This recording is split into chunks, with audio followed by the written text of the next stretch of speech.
घर की मालिक बन रही हैं।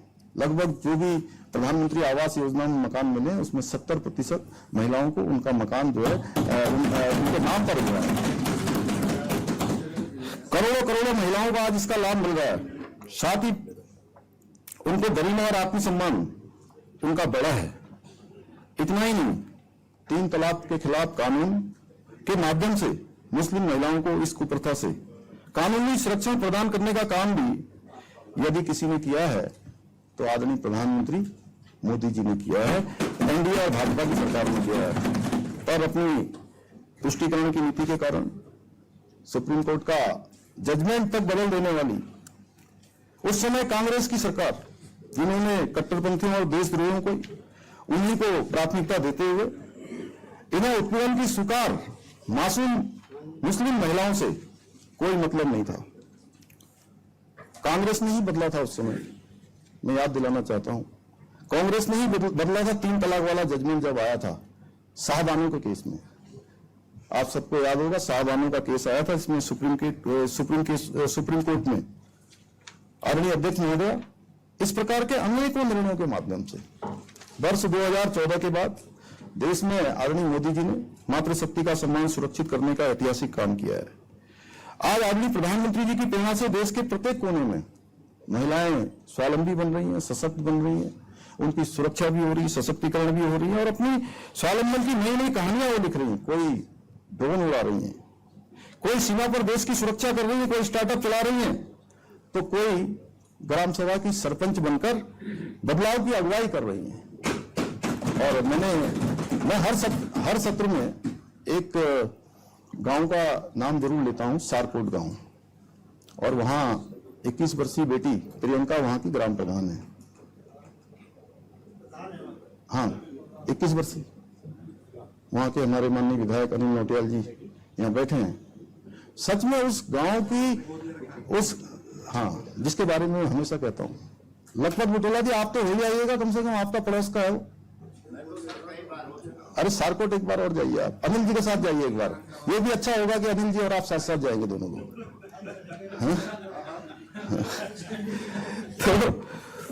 तो सच में ऐसा लगता है कि हमारी, अरे मैं अलग से सुन लूंगा मैं हुआ था पिछले उसमें क्या ना, पीले रंग के घर है, तो मैं उनसे किसी से बात कर रहा था कि ये इसी कारण से पीलिया हुआ है क्या, ये सारे रंग घर पीले कर दिए। गाँव में देखा वो विधानसभा से दिखता है।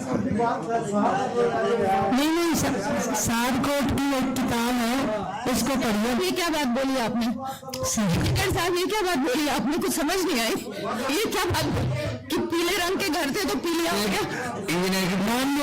माइंडसेट की बात है मैम।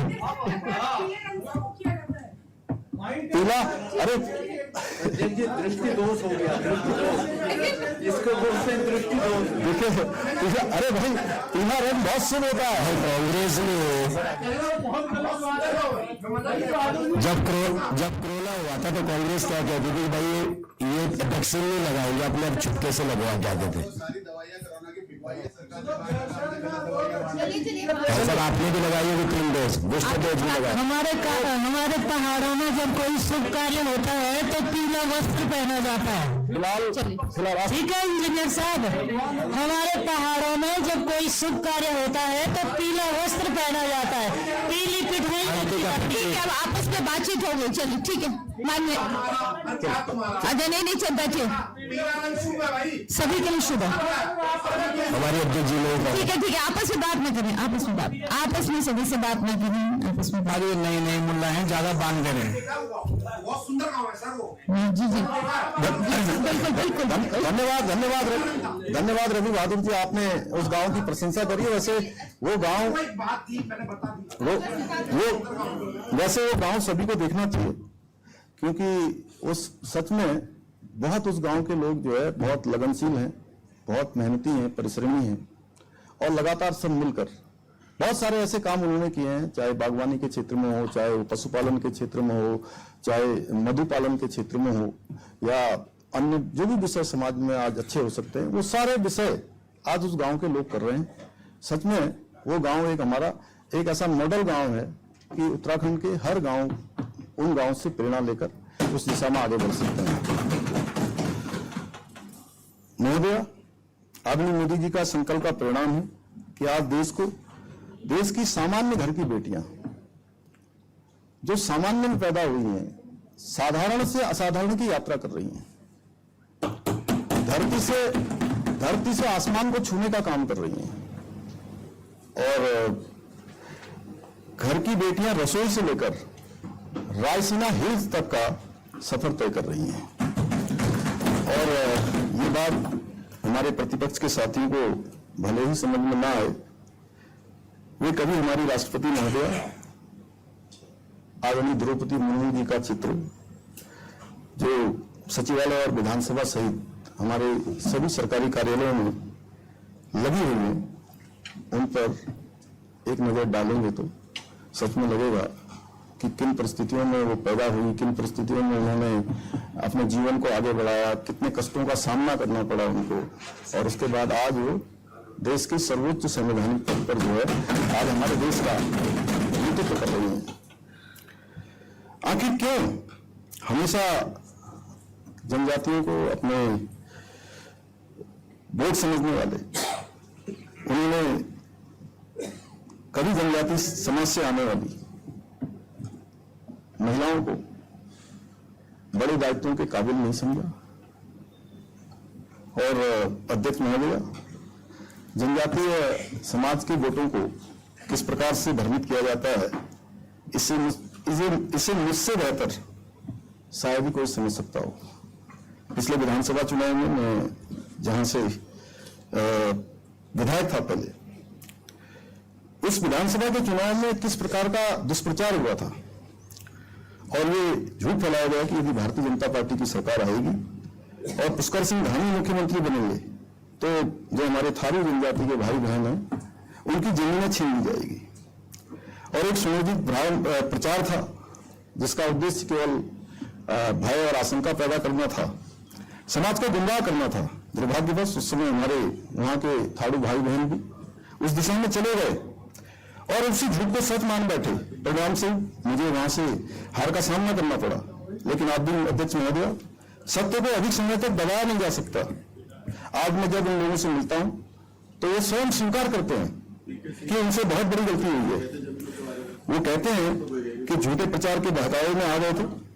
अध्यक्ष महोदय, ये केवल एक घटना चुनावी हार जीत की नहीं है, बल्कि इस बात का प्रमाण है कि किस प्रकार से झूठ और भ्रम और अफवाह की राजनीति होती है, किस प्रकार से समाज को बांटने का काम होता है।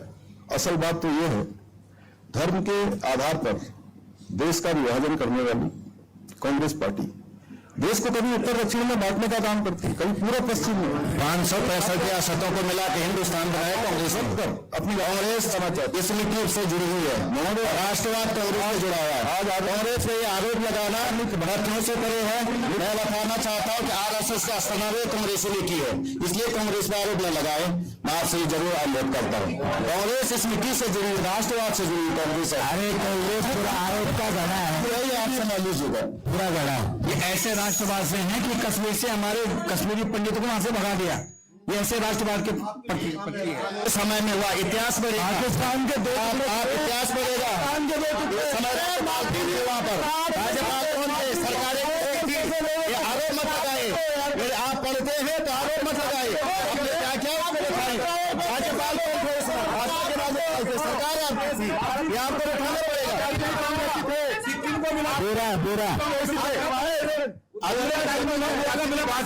अरे नेता सदन जी एक बात बोल रहे हैं, जाति की महिला को बीच में तो आप लोग बोले जा रहे हैं। संसद के उद्घाटन में राष्ट्रपति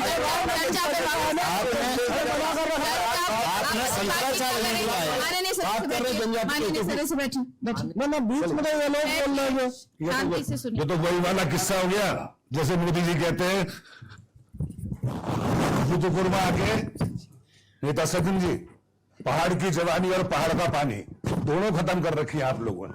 नहीं, मोदी जी क्या सभी लोग बोलते हैं, आप पहली बार नहीं बोलना है।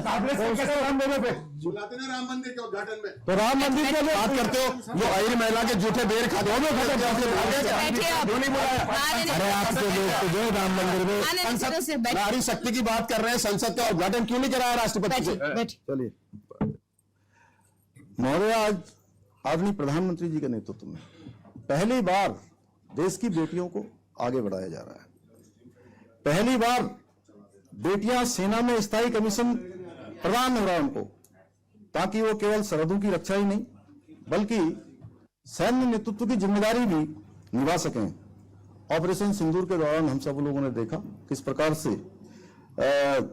विंग कमांडर व्योमिका सिंह और कर्नल सोफिया कुरैशी जैसी साहसी बेटियों को युद्ध नेतृत्व में अग्रणी भूमिका निभाते हुए संपूर्ण विश्व ने देखा।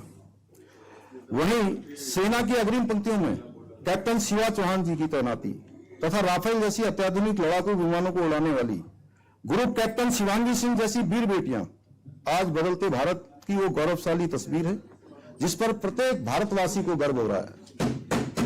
परंतु ये तस्वीर हमारे प्रतिपक्ष के साथियों को पसंद नहीं आएगी, क्योंकि इन्हें तो INS विराट जैसे युद्धपोतों में अपने इटली वाले मेहमानों के साथ जश्न मनाना पसंद आता है।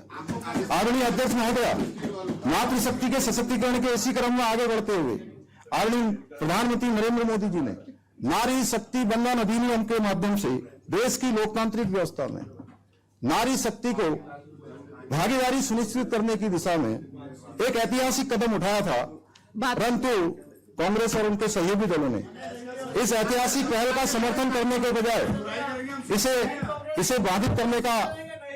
आपकी जब बारी आएगी आप तब बोलिएगा, अभी सुन लीजिए। वो तो है ही, वो तो नियम जो है नियम है। चोर के दाढ़ी में तिनका, वो तो नियम है। कांग्रेस और उसके महिला विरोधी चोर के दाढ़ी में तिनका है। बोल सकते हैं एलओपी साहब, इतना बोल सकते हैं जो नियम है उस नियम से चले, जो अलग अलग नियम से हैं और अलग अलग बहाने बनाए हैं। देखिए, कहीं पर इस नारी शक्ति बंधन अधिनियम को रोकने के लिए तमाम प्रकार की अफवाहें फैलाई गई, झूठी दलीलें दी गई जो तथ्यों से परे थी। कभी प्रक्रिया का हवाला दिया गया, कभी कानूनी तकनीकी अड़चन का ढोंग रचा गया, कभी जनगणना और परिश्रम के नाम पर महिलाओं के अधिकारों को कुचलने की साजिश की गई। महोदय, आज कांग्रेस के हमारे साथियों द्वारा यहां भी उत्तराखंड के अंदर भी झूठ और भ्रम फैलाया जा रहा है, और जैसा दिल्ली में बैठे इनके नेताओं ने संसद में महिला आरक्षण का विरोध कर हमारी नारी शक्ति का अधिकार छीनते वक्त किया था। अगर उत्तराखंड विधानसभा में अगर 35 महिलाएं चुनकर अगर यहां आ जाती तो कुल विधायकों की संख्या 105 हो जाती। तो इसमें नहीं वहां बताना, वहां नहीं।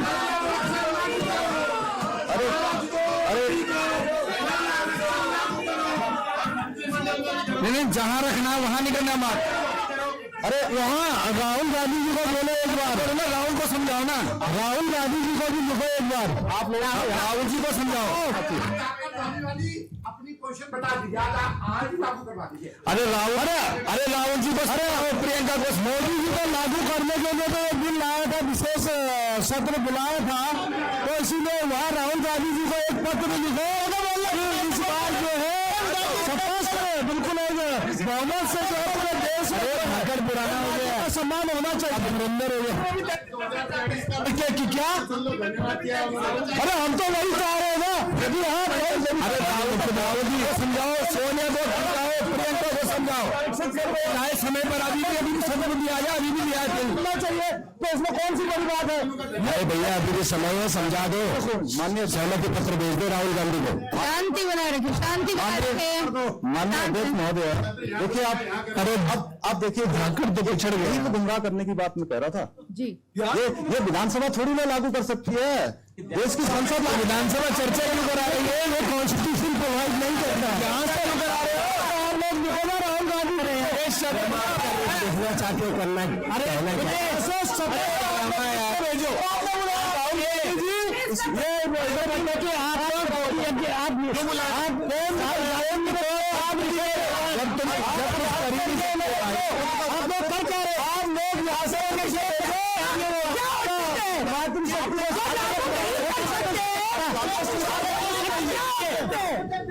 निकल दीजिए,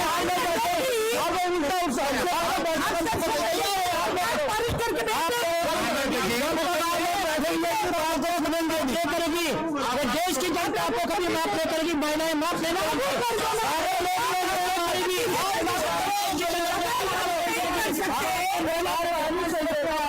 33 का प्रस्ताव बनाओ। आप कहिए, आप सब जानते हैं, एक शांत रहिए।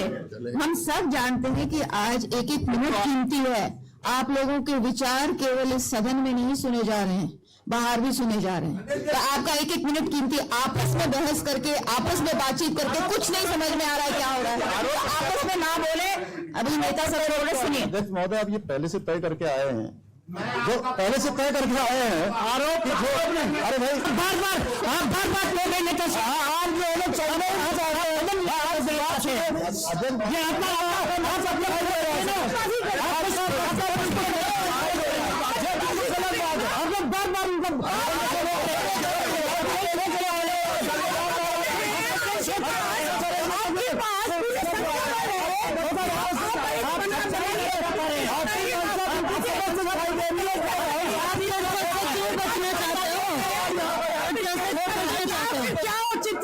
वो सबसे पहले मंत्रिमंडल में जो 33%, हमारे जिलाधिकारी है उसमें 33% को आशा दीदी जिलाधिकारी यहाँ पर बोल रहे थे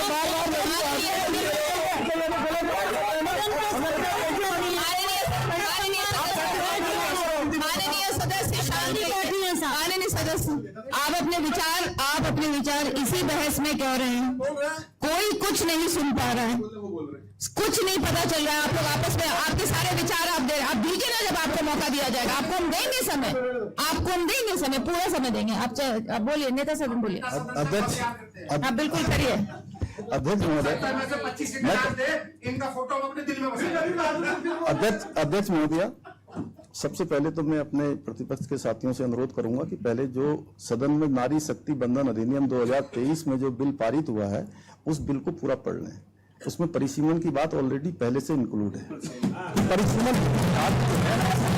होने के बाद ही, परिसीमन होने के बाद ही जो है नया आरक्षण लागू होगा।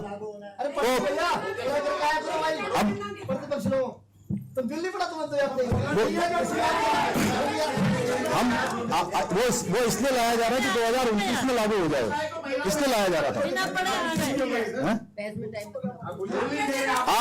आज अगर उत्तराखंड में अगर सांसदों की संख्या 5 से बढ़कर 8 हो जाती तो किसी को क्या परेशानी होती जी। इतना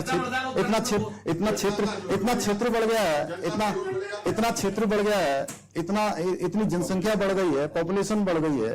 और वैसे भी अगर ये पौड़ी लोकसभा देखा जाए या अल्मोड़ा पिथौरागढ़ लोकसभा देखा जाए तो उसकी लंबाई और भौगोलिक स्थितियां कितनी विरल है, कितना दूर दराज का इलाका है। एक सांसद के लिए जाना कितना कठिन होता है, ये वही समझ सकता है जो जाता होगा, जो देखा होगा। तो महोदया, तो सच तो यह है कि ये लोग सच में कभी भी जो है महिलाओं को उनका हक देने के पक्ष में थे ही नहीं, और सिर्फ देश की मातृशक्ति को भ्रमित करने की राजनीति करते आए हैं। इसलिए कांग्रेस ने ऐतिहासिक निर्णय को रोकने का काम किया, जो एक युगांतकारी निर्णय हो सकता था देश के इतिहास में, जो हमेशा 100 अक्षरों से लिखा जाता है। आदरणीय अध्यक्ष महोदय, कांग्रेस और उसके गठबंधन के साथियों को यह भय है कि जिस प्रकार आज आदरणीय प्रधानमंत्री मोदी जी के नेतृत्व में मातृशक्ति के कल्याण और सशक्तिकरण की दिशा में कार्य हो रहा है, उससे कहीं सामान्य घरों की महिलाएं अपने घरों से निकलकर राजनीतिक क्षेत्र में न आ जाएं। इसलिए इस कांग्रेस के नेतृत्व में जो परिवारवादी सिंडिकेट ने एकजुट होकर हमारी नारी शक्ति के अधिकारों को कुचलने का षड्यंत्र रचा, और कुल मिलाकर आदरणीय प्रधानमंत्री जी द्वारा देश की जो आधी आबादी को उसका हक दिलाने के प्रयास को लोकसभा में विफल करने का पाप नहीं किया है, महापाप किया है। अध्यक्ष महोदय, आज देश में जिन्होंने 6 दशकों तक इस देश के अंदर शासन किया है, सत्ता रही है, कांग्रेस ने किन लोगों को आगे बढ़ाया? अपने परिवार की महिलाओं के अलावा किसी सामान्य परिवार की महिला को आगे बढ़ने का मौका नहीं दिया, क्योंकि उन्हें डर था अगर सामान्य घर की महिलाएं राजनीति में आएंगी तो उनकी वंशवाद की जो परंपरा है उसकी दुकानें बंद हो जाएंगी। आदरणीय अध्यक्ष महोदय, महिलाओं से भेदभाव हमेशा इनकी रीति का हिस्सा रहा है। जैसा मैंने पहले भी बताया था कि देश की आजादी के बाद नेहरू जी की कैबिनेट में केवल एक महिला मंत्री थी, राजकुमारी अमृत कौर। इसके बाद इंदिरा जी की पहली कैबिनेट में भी केवल एक महिला कैबिनेट मंत्री रही। इंदिरा गांधी जी ने एक महिला होते हुए भी कभी किसी दूसरी महिला को आगे आने का कोई मौका नहीं दिया। राजीव गांधी जी ने प्रधानमंत्री हमारा सुप्रीमो माननीय अध्यक्ष जी है, हमारे सुप्रीमो। केवल एक महिला नेता थी मोहसिना किदवई जी, उनको कैबिनेट मंत्री बनाया गया था। इतना ही नहीं, जो बार बार हमारे कांग्रेस के मित्र कहते हैं कि हमने महिला प्रधानमंत्री दी।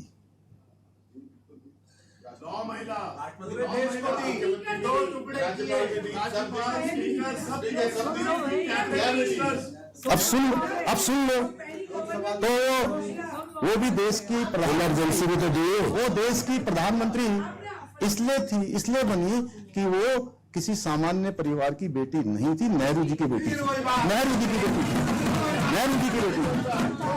और मेरे प्रतिपक्ष के साथियों को कभी 2014 के बाद जो आदरणीय मोदी जी का मंत्रिमंडल है उसको देखना चाहिए। आज मंत्रिमंडल में 7 महिला मंत्री शामिल हैं। आदरणीय अध्यक्ष महोदय, प्रधानमंत्री जी के मार्गदर्शन में हमारा राज्य भी निरंतर मातृशक्ति के कल्याण के लिए समर्पित होकर काम कर रहे हैं। और हमने इस वर्ष के जेंडर बजट में इसके अंतर्गत लगभग 20,000 करोड़ रुपए का इस वर्ष हमने इस जेंडर बजट में मातृशक्ति के लिए प्रावधान किया है, जो पिछले वर्ष की तुलना में लगभग 16% अधिक है और राज्य स्थापना के पहले बजट की तुलना में 4 गुना है। हमने शिक्षा और स्वास्थ्य से लेकर उद्यमिता और नौकरियों तक में प्रदेश की महिलाओं की अधिक से अधिक भागीदारी सुनिश्चित करने का प्रयास किया है। आज हमारी सरकार द्वारा उत्तराखंड राज्य ग्रामीण आजीविका मिशन के माध्यम से प्रदेश की ग्रामीण महिलाओं को आत्मनिर्भर बनाने का कार्य किया जा रहा है। इसके साथ ही सशक्त बहना उत्सव योजना, मुख्यमंत्री महिला स्वयं सहायता समूह सशक्तिकरण योजना के माध्यम से राज्य की मातृशक्ति को नए अवसर और शक्ति प्रदान करने का काम भी किया है। आज हम राज्य की महिलाओं को आर्थिक रूप से आत्मनिर्भर बनाने के लिए महिला स्वयं सहायता समूह को 5 लाख रुपए तक का ब्याज मुक्त ऋण भी प्रदान कर रहे हैं। आदरणीय अध्यक्ष महोदय, ये सभी काम आपके समय में भी हो सकते थे, लेकिन कभी आपने इस बारे में विचार नहीं किया। आप सभी भली भांति जानते हैं कि हमने राज्य के गठन में मातृशक्ति का हमारे राज्य में कितना बड़ा योगदान रहा है, लेकिन फिर भी कभी आपके समय में मातृशक्ति को सम्मान नहीं दिया गया, जो आज डबल इंजन की सरकारों के समय में मिल रहा है। यही नहीं, हमारी सरकार एकल महिला स्वरोजगार योजना के माध्यम से महिलाओं को 2 लाख रुपए तक की सहायता प्रदान कर आत्मनिर्भर बनाने का प्रयास कर रही है, जिसमें 75% सब्सिडी का प्रावधान है।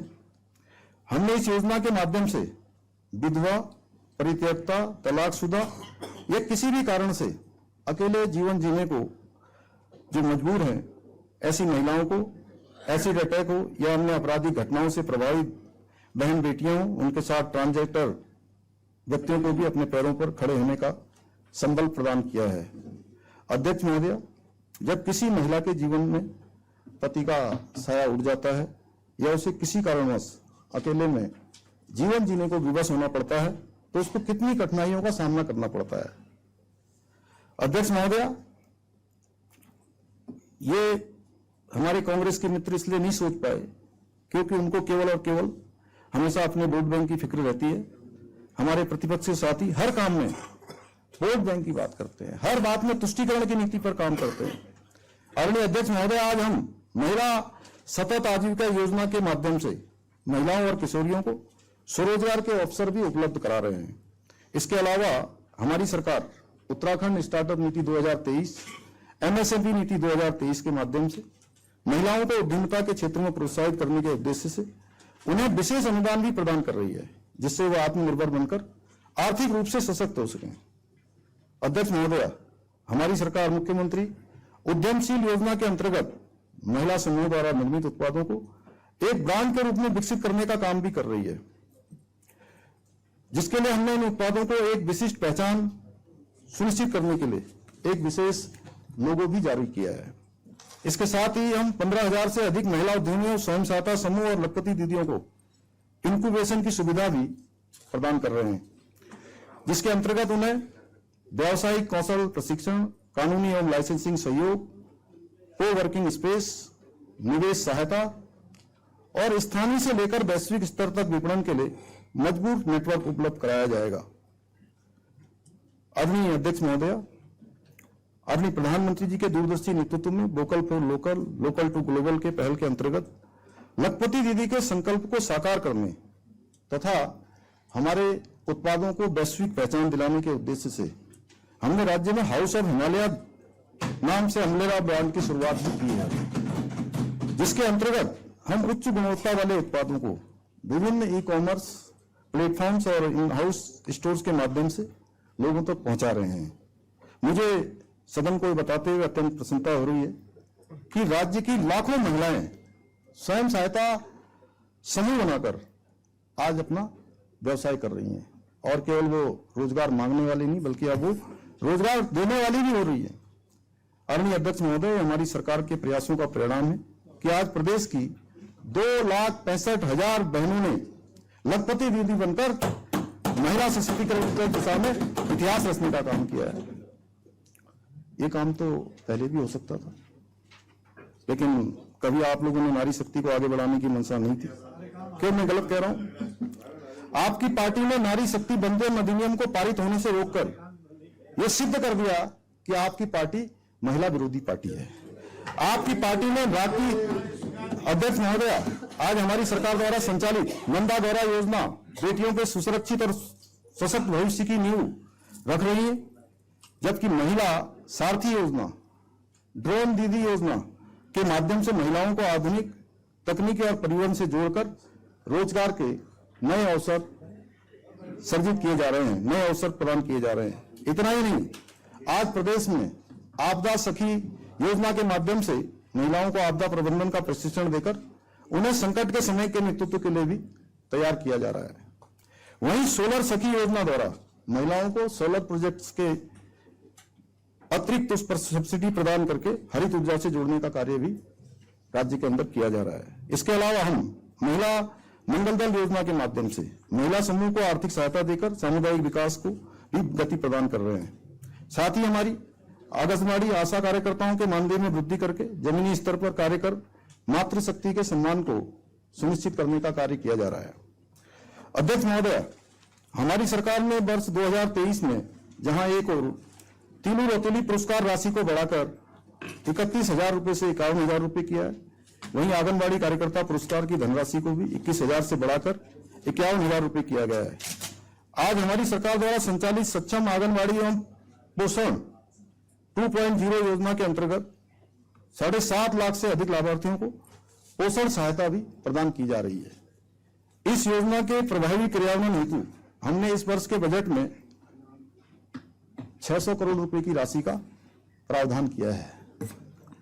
महोदया, हम राज्य में एक और जहां ईजा गोई सुगम योजना के माध्यम से गर्भवती महिलाओं को आर्थिक सहायता प्रदान कर सुरक्षित मातृत्व सुनिश्चित कर रहे हैं, वहीं मुख्यमंत्री महालक्ष्मी किट योजना के माध्यम से नवजात शिशुओं और माताओं को आवश्यक सामग्री उपलब्ध कराकर उनके स्वास्थ्य और सुरक्षा की भी चिंता कर रहे हैं। माननीय अध्यक्ष महोदय, हमने प्रधानमंत्री पोषण मिशन के अंतर्गत इस वर्ष के बजट में 150 करोड़ रुपए का प्रावधान किया है, जिससे महिलाओं और बच्चों में पोषण के लिए जागरूकता बढ़ाने और उनके स्वास्थ्य सुधार की दिशा में प्रभावी कार्य किया जा सके। इसके साथ ही आज राज्य में मुख्यमंत्री बाल पोषण योजना एवं मुख्यमंत्री आंचल अमृत योजना के माध्यम से बच्चों के पोषण स्तर को भी बेहतर बनाने का प्रयास किया जा रहा है।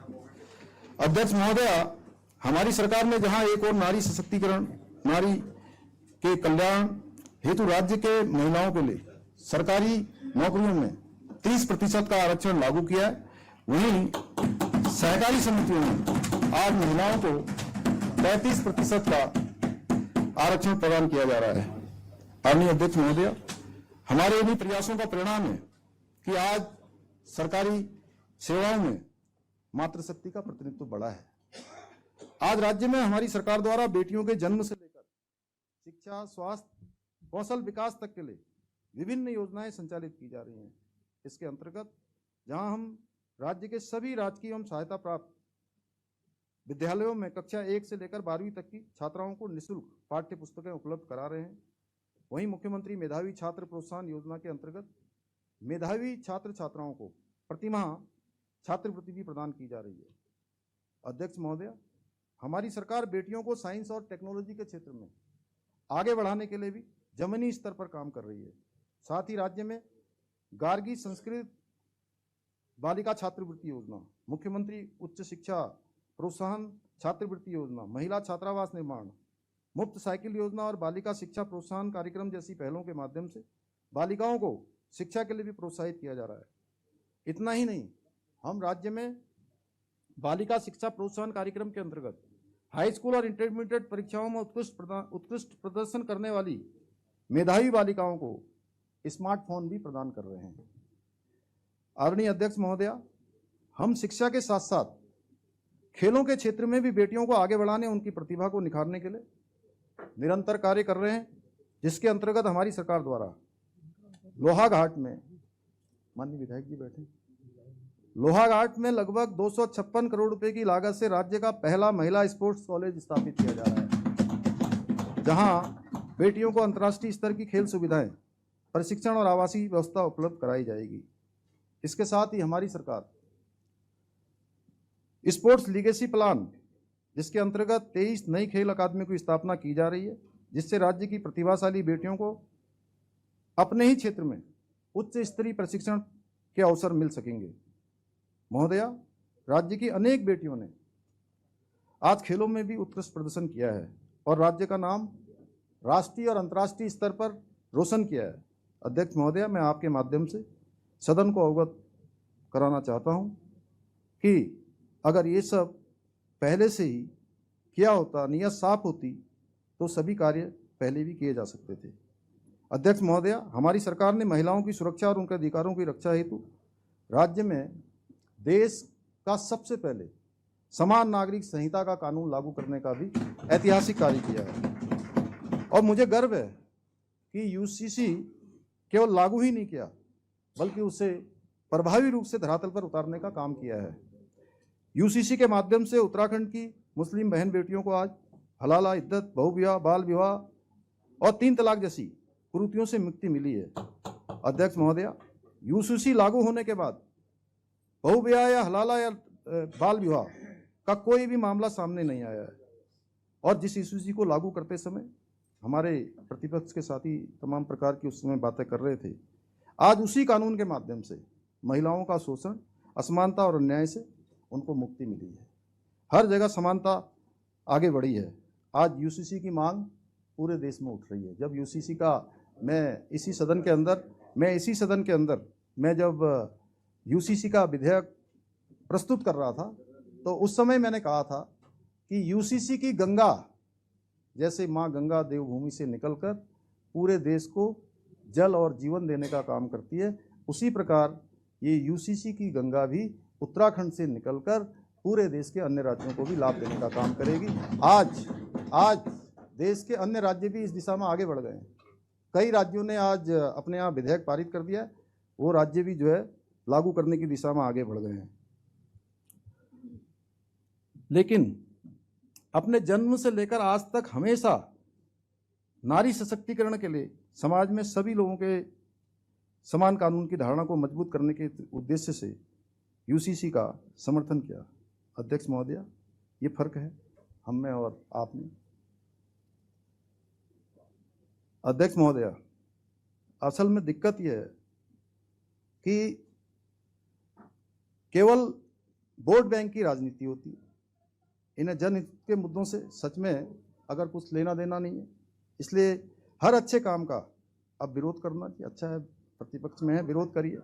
मैं कुछ दिनों से देख रहा हूं कि आपकी पार्टी के प्रदेश अध्यक्ष जी राज्य में महिला आरक्षण के विषय पर लगातार उनके बयान आ रहे हैं और तथ्यों को तोड़ मोड़ कर वो प्रस्तुत करने का प्रयास कर रहे हैं और कह रहे हैं कि भाजपा उत्तराखंड विधानसभा में महिलाओं को 33% आरक्षण देने के लिए केंद्र सरकार से क्यों नहीं कहती। अब ये मैं तो आपको भी सुनता हूं। ये कहते हुए जनता को गुमराह करने के लिए प्रदेश में धरना प्रदर्शन भी कर रहे हैं और जिनमें पिछले दिनों पूर्व मुख्यमंत्री जी भी शामिल हुए थे। प्रीतम भाई साहब की जिनसे मुलाकात हुई थी जी। चलिए, वो हो सकता है कि गोदियाल जी ने शायद वो पता नहीं, वो नियम प्रक्रिया उतनी चूंकि विधानसभा में तो रहे हैं, वो पता नहीं उन्होंने ठीक से नहीं देखा होगा। लेकिन हरीश रावत जी अध्यक्ष जी, माननीय मुख्यमंत्री जी ने मेरा नाम का संज्ञान लिया, मैं समझ नहीं पाया आपने किस परिप्रेक्ष्य में। मैं इतना नहीं, मैं केवल इतना कह रहा था, आपकी मुलाकात हुई थी पूर्व मुख्यमंत्री जी से, ये कह रहा था। अच्छा, हाँ वो तो हाँ, ये खबर में आया था, मैंने खबर में ही पढ़ा था। तो उनको मैं नहीं कह सकता, चलिए उन्होंने किस परिप्रेक्ष्य में कहा, लेकिन पूर्व मुख्यमंत्री जी को तो सभी प्रक्रियाएं, वो तो चूंकि मुख्यमंत्री रहे, भारत सरकार में ही मंत्री रहे, कई अन्य पदों पर रहे हैं, तो पूरी प्रक्रियाओं से भली भांति परिचित हैं। वही उन्हें बता देते कि भाई ये जो आरक्षण है ये यहाँ बोलने से नहीं होगा, यहाँ से तो केवल बात जाएगी, ये तो वही संशोधन होगा जो बिल में जैसा लिखा गया, जैसा मैंने पहले बताया कि संविधान संशोधन के द्वारा ही किया जा सकता है, जिसे आपकी पार्टी ने संसद में पारित नहीं होने दिया, उसमें एक बैरियर बनने का काम करा, उसको रोक दिया गया। आदरणीय अध्यक्ष महोदया, देश आपकी बारी आएगी तो बोलना उस समय, अब मैं बोल रहा हूँ तो ये है। तो आदरणीय अध्यक्ष महोदया, देश में कई दशकों तक कांग्रेस की सरकार रही। उत्तर प्रदेश में भी एक ज़माने में कांग्रेस हुआ करती थी। हम बड़े छोटे छोटे थे, हम देखते थे कि कोई भी क्षेत्र में आना तो बात की बात होती थी, क्योंकि हम लोग ऐसे क्षेत्र से हैं जहाँ नारायण दत्त तिवारी जी का क्षेत्र हुआ करता था। सभी लोग, सर इस्बाल जी भी हैं उसमें, राणा जी तो उनके साथ ही रहे, तो उन तो छोटे होंगे उस समय, तो आदेश चौहान जी भी, बेहड़ साहब भी, तो हम लोग उस क्षेत्र से थे। वो मैं देखता था कि क्षेत्र में आने की जल्दी नहीं होती थी किसी को। लखनऊ या दिल्ली से टिकट जिसको मिल जाता था, बस टिकट जिसको मिल गया वो पास हो गया। तो उसके बाद उत्तराखंड राज्य निर्माण के लिए आंदोलन कर रहे, निहत्थे आंदोलनकारियों पर गोली चलाने वाले, महिलाओं के साथ अत्याचार करने वाले, खटीमा गोलीकांड हुआ, मसूरी का गोलीकांड हुआ, रामपुर तिराहा मुजफ्फरनगर का कांड हुआ, महिलाओं के साथ किस प्रकार का अत्याचार हुआ। और उस समय भी उत्तर प्रदेश में कांग्रेस के समर्थन से समाजवादी पार्टी की सरकार थी, लेकिन तब इन्होंने कभी उत्तराखंड राज्य निर्माण को मंजूरी नहीं दी, न इसका कोई अनुरोध केंद्र से किया गया। उस समय ऐसा करने से इनको किसने रोका था? और वो ऐतिहासिक कार्य भी श्रद्धेय अटल बिहारी वाजपेयी जी के नेतृत्व वाली एनडीए और भारतीय जनता पार्टी की सरकार के समय में ही संभव हो सका कि उत्तराखंड वासियों की भावनाओं के अनुरूप उत्तराखंड राज्य की स्थापना हुई, उत्तराखंड राज्य बनाया गया। अध्यक्ष महोदया, जिस प्रकार प्रधानमंत्री आदरणीय श्री नरेंद्र मोदी जी के नेतृत्व में देश के अंदर लंबे समय से जिसकी मांग थी देश की आज़ादी के बाद से, और जिस कश्मीर को बचाने के लिए हजारों हजार लोगों ने अपना बलिदान दिया, हमारे उत्तराखंड के भी अनेक परिवारों के लाल उस कश्मीर को बचाने के लिए उन्होंने अपनी शहादत दी, अपना बलिदान दिया। और वहां से धारा 370 जो देश की आज़ादी के बाद से देश का संकल्प था, उसको हटाने का ऐतिहासिक कार्य भी प्रधानमंत्री मोदी जी के नेतृत्व में उनकी सरकार ने किया। इसी प्रकार अयोध्या में भगवान श्री राम मंदिर का निर्माण का संकल्प भाजपा की सरकार ने ही पूरा किया। जिस प्रकार दुश्मन को उसके घर में घुसकर मारने का काम भारतीय जनता पार्टी और एनडीए की सरकार ने किया, उसी प्रकार मैं पूरे विश्वास के साथ कह सकता हूं कि देश की आधी आबादी को उनका पूरा अधिकार दिलाने का ऐतिहासिक कार्य भी आदरणीय नरेंद्र मोदी जी के नेतृत्व वाली भारतीय जनता पार्टी और एनडीए की सरकार करेगी। अध्यक्ष महोदया, मैं आपके माध्यम से हमारे प्रतिपक्ष के साथियों से आग्रह करता हूं कि आप लोग भी सच में यहाँ पर जो भूल हुई है उस भूल को सुधार सकते हैं। आप सभी मिलकर कांग्रेस पार्टी के राष्ट्रीय अध्यक्ष जी को एक पत्र लिख सकते हैं कि नारी शक्ति बंधन जैसे ऐतिहासिक प्रयासों पर राजनीति से ऊपर उठकर केंद्र सरकार को संसद में स्पष्ट समर्थन दिया जाए।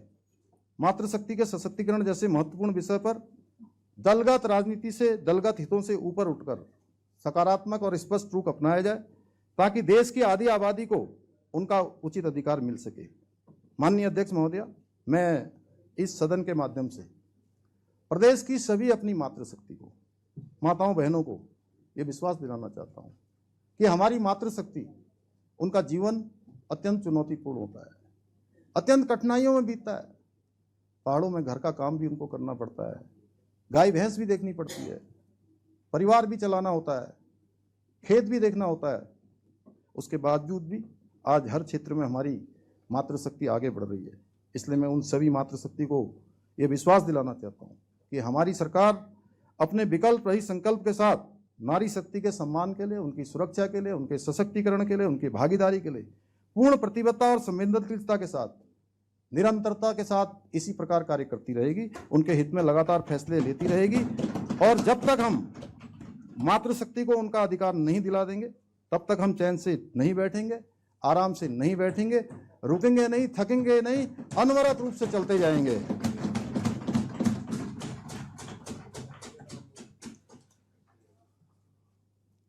अंत में मैं इस ऐतिहासिक कदम का विरोध करने वालों से भी केवल इतना कहना चाहता हूं कि नारी का अधिकार छीन तुम इतना ना अभिमान करो, बदली है अब युग धारा, उसका तो सम्मान करो।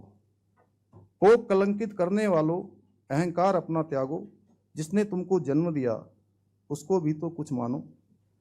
जिसको तुमने रोका हरदम, वो आज खड़ी स्वाभिमान से अपने अधिकारों की खातिर अटल अडिग विश्वास लिए। नारी शक्ति का ये बंधन अब अपरिहार्य है, आज नहीं तो कल ये परिवर्तन अनिवार्य है, ये परिवर्तन अनिवार्य है। इसलिए माननीय अध्यक्ष महोदय, मैं इस महत्वपूर्ण विषय पर लोकसभा में जिस प्रकार से प्रतिपक्ष के सदस्यों के द्वारा जो कृत्य किया गया है, उसकी मैं घोर निंदा करता हूं और आपसे आग्रह करता हूं कि इस पर सदन की चर्चा करा ली जाए। धन्यवाद। माननीय नेता प्रतिपक्ष।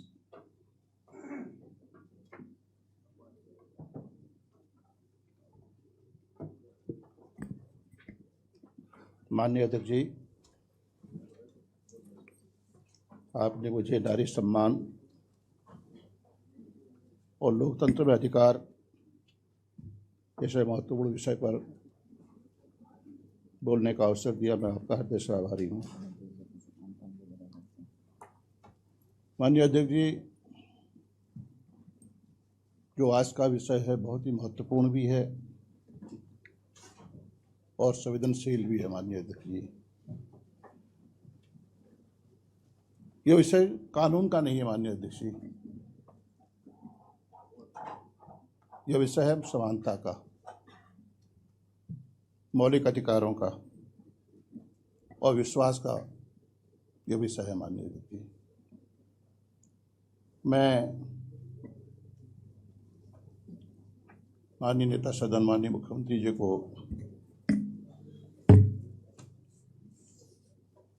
उनके संबोधन को सुन रहा था और उन्होंने विस्तृत रूप से हर विषय में अपने विचार व्यक्त किए और जो आज के विषय थे भी नहीं, उस पर भी उन्होंने चर्चा में उन विषयों को शामिल किया। और हम जानते हैं माननीय अध्यक्ष जी कि सरकार का परम कर्तव्य है, दायित्व भी है और मजबूरी भी है। माननीय अध्यक्ष जी, कि केंद्र सरकार इसके देश के माननीय प्रधानमंत्री जी के तारीफों के पुल बांधना, नए शब्दों का उनके प्रति संबोधन में अपने भाव व्यक्त करना और उनके कसीदे पढ़ना, ये सरकार की मजबूरी भी है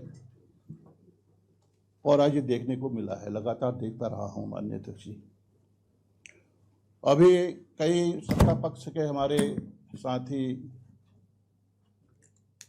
में प्रतिस्पर्धा होगी, होड़ होगी, शब्दों के माध्यम से इस सदन में अपने भावों को व्यक्त करेंगे। और माननीय मुख्यमंत्री जी को इंगित करते हुए, उनके ओर देखते हुए यहाँ पर संबोधन या भाषण देंगे माननीय अध्यक्ष जी।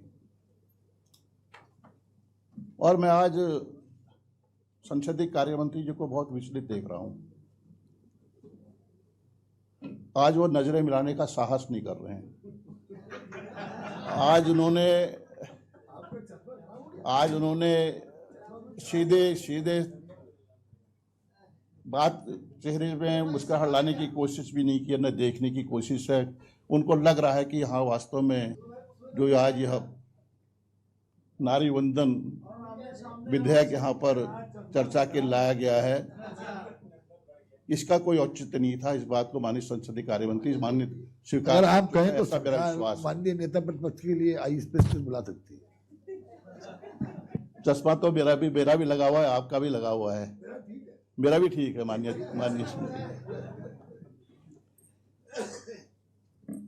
लेकिन माननीय अध्यक्ष जी, जो देश की आधी आबादी है, मातृशक्ति की, सरकार महिला सशक्तिकरण की बात करती है और नया एक शब्द, एक वाक्य और जोड़ दिया गया, नारी वंदन अधिनियम। लेकिन माननीय अध्यक्ष जी, यह जो 2026 में जो महिला आरक्षण कानून संविधान में संशोधन विधेयक लाया गया है माननीय अध्यक्ष जी, निश्चित रूप से मेरा मानना है और कांग्रेस का भी स्पष्ट रूप से कहना है कि जो महिला समाज के लिए आधी आबादी की मातृशक्ति के साथ अन्याय भी है, धोखा भी है और एक षड्यंत्र के तहत इसको लाया गया है माननीय अध्यक्ष जी। माननीय अध्यक्ष जी,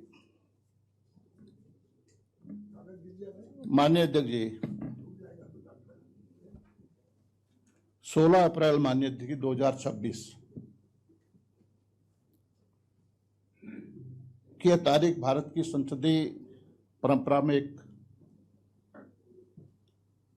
ऐतिहासिक दिन के रूप में माननीय अध्यक्ष जी पेश की गई और हमें ही लगा कि एक नए अध्याय की शुरुआत हो रही है, एक अध्याय लिखा जा रहा है। केंद्र सरकार गंभीर है। देश के आदरणीय प्रधानमंत्री